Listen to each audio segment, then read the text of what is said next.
Halo teman-teman, bertemu kembali dengan saya di IRC 13 Channel. Kembali saya akan menyajikan isu-isu terkini dalam The Current Issue Corner. Dan kali ini isu datang dari Minneapolis, Minnesota, Amerika Serikat.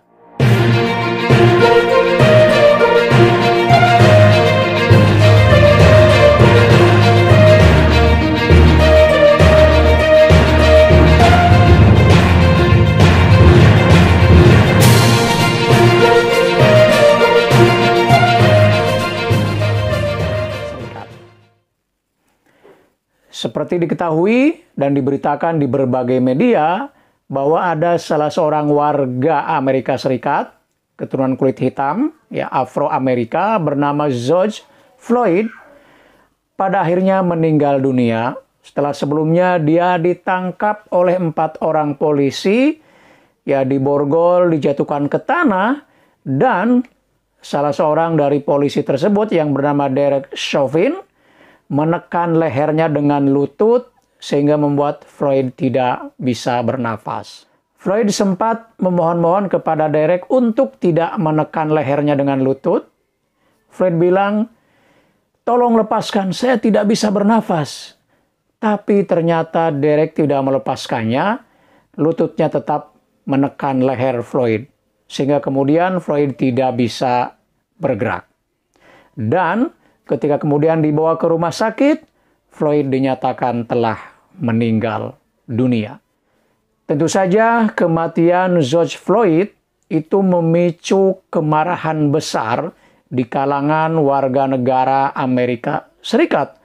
Bukan hanya masyarakat biasa, tetapi juga para elit, selebriti, dan berbagai kalangan menumpahkan kemarahannya terhadap kematian Floyd. Bahkan sampai saat ini terjadi demonstrasi besar-besaran, bukan hanya sekedar demonstrasi, tapi juga penjarahan ke beberapa toko, dari mulai toko pakaian, sampai kepada toko-toko yang notabene merupakan toko barang-barang mewah, seperti Louis Vuitton, kemudian Gucci, Nike, dan sebagainya. Ini seolah-olah ekspresi dari kemarahan yang luar biasa atas kematian George Floyd yang digambarkan sebagai orang berbadan besar tapi berhati lembut.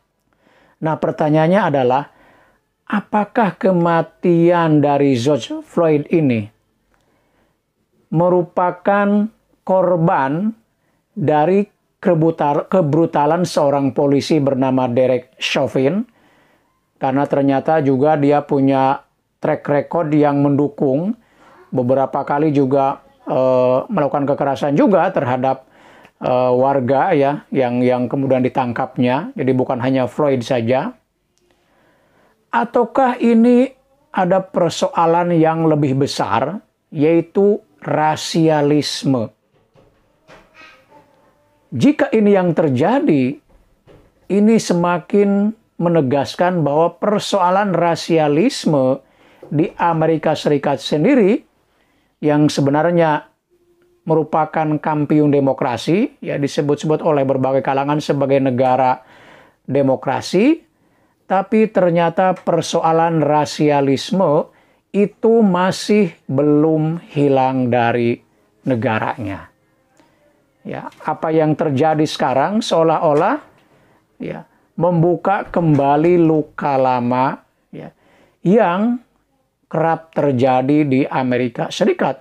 Sebelum Floyd, ada banyak warga Afro-Amerika atau warga Amerika yang berkulit hitam juga menjadi korban.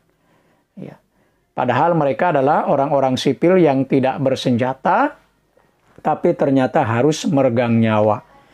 Jadi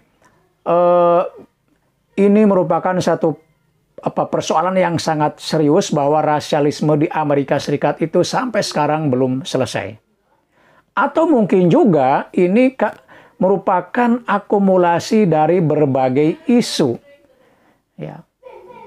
ya kebrutalan polisi iya, rasialisme yang masih